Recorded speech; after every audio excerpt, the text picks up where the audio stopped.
Kita mengganggu siaran ini.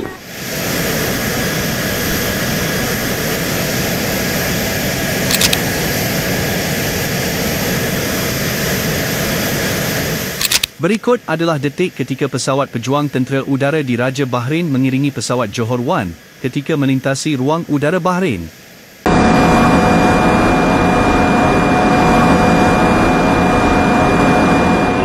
Mike, India, this is Falcon 01 of the Royal Bahraini Air Force.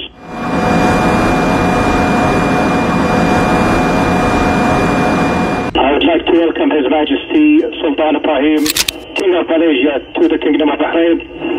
We are honored to escort His Majesty to Sakhir Air Base.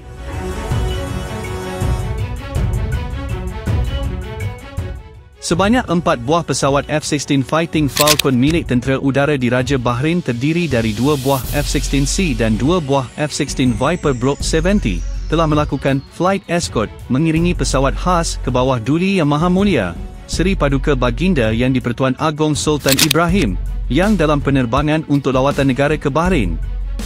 Lawatan negara ini adalah atas persilaan Raja Hamad bin Isa Al Khalifah, Raja Bahrain.